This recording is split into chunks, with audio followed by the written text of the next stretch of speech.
Please subscribe एवं like जरूर करें।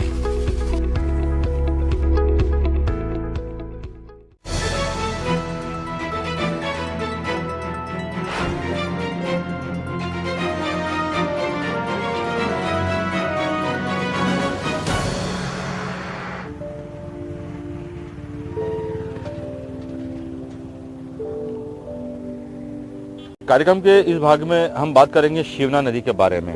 मंदसौर की जीवनदायिनी। मंदसौर का व्यापार, व्यवसाय और जीवन इस नदी के आसपास चलता है, मगर इस नदी की दुर्दशा देखकर आम शहरी नहीं अपितु बाहर से आने वाले लोगों का मन भी खिन्न हो जाता है। बारिश के दिनों में जहां इस नदी के अंदर भरपूर पानी रहता है, बारिश समाप्त होते होते नदी एक गड्ढे का रूप ले लेती है और शहर का गंदा पानी इसमें मिलना शुरू हो जाता है।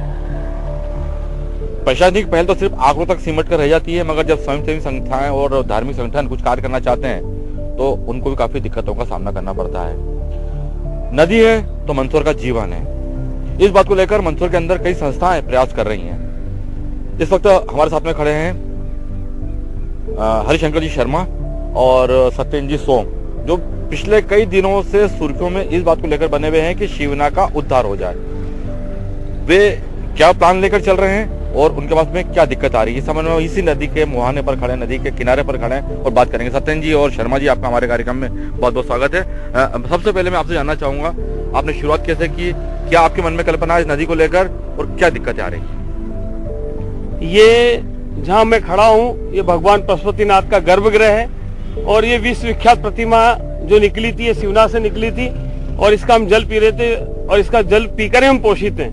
हमारे मन में विचार आया कि विगत लंबे समय से भारतीय जनता पार्टी 35 साल से काबिज भी रही और उन्होंने इसके लिए स्थायी समाधान जब नहीं निकला, प्रतिवर्ष यहाँ बहाव आता है और नाली के माध्यम से पूरा जो है चंबल में गंदगी चली जाती है, लेकिन यहाँ जब हमारे मन में आया कि जब सुलभ शौचालय पास में बना दिया गया, गंदे नाले को उन्होंने नदी में डालना शुरू कर दिया, तो हमारे मन में एक वेदना पैदा हुई कि जो विश्व विख्यात जहाँ से प्रकट हुए हैं उसके अंदर आज भी कई प्रतिमाएं निकल रही है। जो सहस्त्रलिंग स्थापित है वो भी माँ शिवना से निकला हुआ है। तो ये सारी जो स्थिति देखे तो हमको दर्द हुआ कि आज इस शिवना के लिए जिन जवाबदार लोगों को आगे आना था उन्होंने स्थायी समाधान नहीं किया और अभी हालात इतने बनते चले गए, यदि इस पानी को टेस्ट करा जाए तो इसका आचमन तो दूर है, इसका स्नान पानी से भी खुजली तक की हो सकती है व्यक्ति के। तो ये दर्द हमारे मन में था, तो हमने आंदोलन अपने शरीर को कष्ट देने के हिसाब से किया। हमने जल सत्याग्रह किया, जल उपवास किया और ये विगत 20 सालों से संघर्ष कर रहे हैं। हमारी लड़ाई 20 सालों से सतत चली आ रही है, लेकिन अभी नया मोड़ आया इसके अंदर कि हमने जल उपवास जब शुरू किया हमने, तो हमको प्रशासन ने अनुमति नहीं दी। तो हमें बड़ा खुद खेद हुआ कि आज नगर में सारे कार्यक्रम संचालित हो रहे हैं, लेकिन आज एक जल उपवास करने के लिए अनुमति नहीं देना, वो भी शिवना के लिए। हमारा कोई राजनीतिक स्टैंड नहीं है, ना हमारा कोई राजनीतिक उद्देश्य है, ना हमें किसी जनप्रतिनिधि को टारगेट करना है, लेकिन हमारा जो दर्द था वो शिवना के प्रति दर्द था। ये दर्द शायद वो समझ जाते तो जनप्रतिनिधि हमारे साथ में आते और उसका निराकरण करते।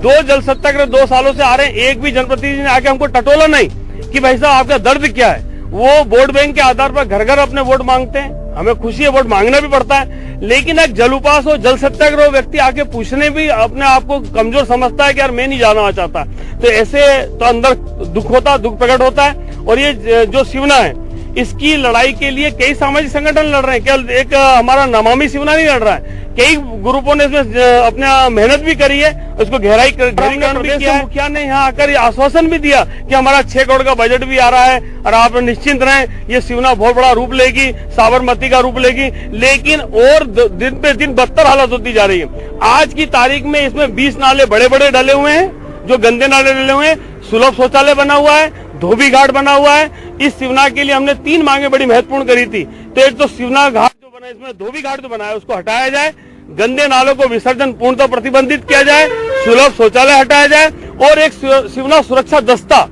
आप मंदिर के अंदर इतनी सिक्योरिटी लगवा रहे हो, लेकिन एक शिवना जो जहां से प्रकट हुए भगवान पशुपतिनाथ, वहां आप शिवना नदी का सुरक्षा दस्ता के एक कैंप लगा सकते थे, वो इन्होंने स्थायी काम नहीं किया है। तो ये हमारे अंदर दर्द है। हम मीडिया के माध्यम से सतत लगे हुए हैं और अंतिम लड़ाई तक लड़ते रहेंगे। अभी हमने नई योजना बनाई है, काले काले झंडे नाले के पास लगाएंगे और ये सूचित करेंगे कि ये जो नाला आ रहा है आप देख रहे हैं, झंडे पर आके देखें कि यहाँ से गंदा नाला प्रवाहित हो रहा है इस नदी के अंदर।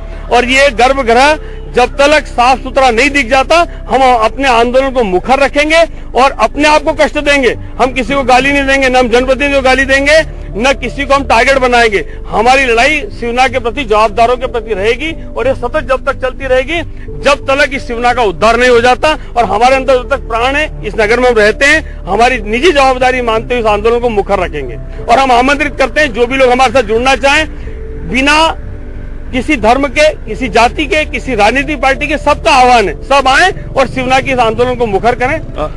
सर, लंबे समय से शिवना नदी को स्वच्छ और साफ बनाने के लिए प्रयास चले आ रहे हैं। आप लोग भी काफी लंबे समय से जुड़े हुए कर रहे हैं। कटु अनुभव भी हो रहे हैं आपको इसके अंदर, अपमानजनित भी, अपमानित भी महसूस कर रहे हैं अपने आप को। ऐसी क्या कारण है कि राजनीतिक लोग इसको प्रेस्टीज पॉइंट बना लेते हैं और नदी की स्वच्छता को अपने ऊपर ले लेते हैं और फिर ये सब कुछ होता है जो नहीं होना चाहिए? देखिए, नमामि शिवना को लेकर हमारा संगठन विगत वर्षों से प्रयासरत है। हम यहाँ बहुत ही संघर्ष कर रहे हैं, केवल इसलिए कि हमारी शिवना शुद्ध हो, जिसका हम पानी पी रहे हैं। दिन रात पानी एक ऐसा महत्वपूर्ण पहलू है कि पानी के बिना जीवन सोच भी नहीं सकता आदमी।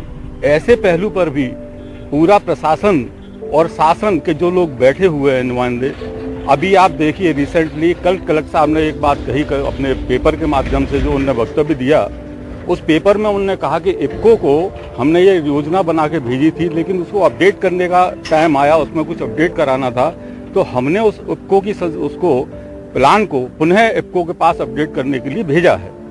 आज हरदीप सिंह डंक का जो बयान आया, उन्होंने कहा स्टेट गवर्नमेंट से योजना स्वीकृत होकर और वो सेंट्रल गवर्नमेंट को भेज दी गई है।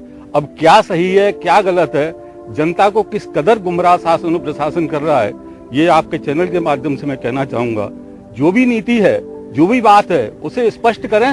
अरे हम तो संघर्ष कर ही रहे हैं और मरते दम तक करेंगे, लेकिन शासन और प्रशासन के जो जिम्मेदार अधिकारी और कर्मचारी और जो भी लोग बैठे हुए हैं, जिनका के ये काम करना उनकी सेवा में और उनकी सर्विस में आता है, वो लोग भी हमें गुमराह कर रहे हैं। और विगत दिवस हमने जब संघर्ष का पूरा प्लान तैयार किया कि हमें नेक्स्ट उसमें क्या संघर्ष करना है, किस तरह से अपने को रखना है लोगों के सामने, शिवना शुद्धिकरण के लिए क्या अगली पहल हमको करना है, उसी समय देखिए आप एक बहाना लेकर धारा 144 लगा दी। हमारा पूरा संगठन तैयार होकर के इस मामले में गया उनके पास, उनसे कहा भी कि भाई हमें परमिशन दो, हमारा संगठन पहले से प्लानिंग कर चुका है और हमें ये योजना के तहत कार्रवाई करना है, हमें अपना आंदोलन करना है। बावजूद इसके उन्होंने हमें न तो परमिशन दी, न किसी भी तरह का आश्वासन दिया।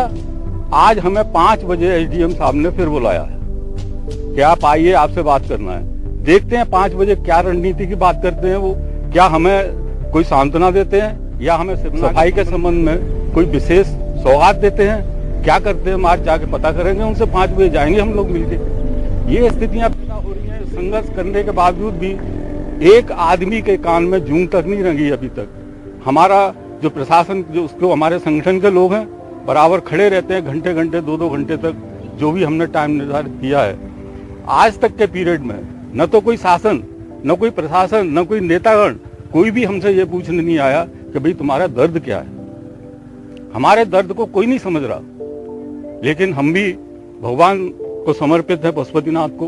हमारी कभी तो सुनवाई होगी, इसी आशा के साथ हमारा संघर्ष जारी रहेगा।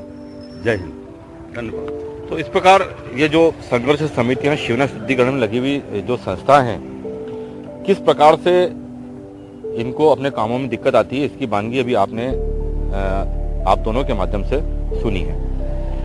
प्रशासन, शासन बातें बड़ी बड़ी करता है शिवना शुद्धिकरण को लेकर या अन्य नदियों के शुद्धिकरण को लेकर, मगर जब धरातल पे बात आती है, संगठन आगे आकर इस काम को करना चाहते हैं, तो फिर अड़ंगों की शुरुआत होने लगती है। ये पता नहीं कौन सी मानसिकता काम करती है। शासन काम करना चाहता नहीं है, प्रशासन काम करना चाहता नहीं, और जो काम करना चाहते हैं उनके मनोबल को तोड़ने का काम होता है। फिलहाल उम्मीद हम रखते हैं इसके अंदर ये शिवना जल्दी शुद्ध होगी, भगवान सबको सद्बुद्धि देंगे।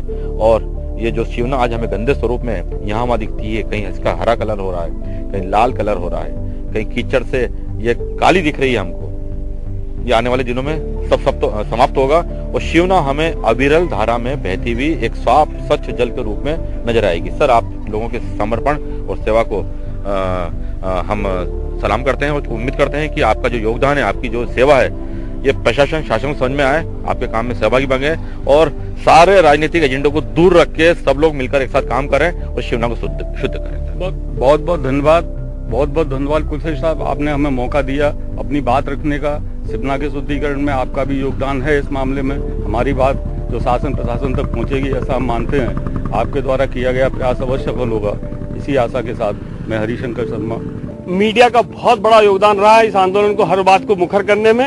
हम मीडिया को इसलिए धन्यवाद देते हैं कि आज हम क्या करने जा रहे हैं यदि जनता को अवगत नहीं कराएंगे तो बिना मीडिया के हमारा आंदोलन भी कमजोर है। और यही मीडिया की एक सजग प्रहरी की विशेषता होती है कि सही को सही कहे, गलत को गलत कहे। और यदि आपने हमारे इस भगवान पशुपतिनाथ के आंदोलन में आपने आज आकर नदी के तट पर आकर हमारी बात स्वीकार करी है, आपने जनता को दिखाने के लिए रखा है, तो मैं दिल से धन्यवाद देता हूँ। मैं सत्येंद्र सिंह सोम, पेशे से एडवोकेट भी हूँ और सामाजिक संगठन के माध्यम से मेरे दर्द को, मेरे कार्य को करने के लिए जुड़ा रहूंगा। और मैं विश्वास दिलाता हूं कि आज के समय का मीडिया यदि चाहे तो बहुत कुछ परिवर्तन ला सकता है। और ऐसे मुद्दों पर यदि आपने आज यहाँ बुलाया है, मैं दिल से धन्यवाद देता हूं। बहुत बहुत धन्यवाद।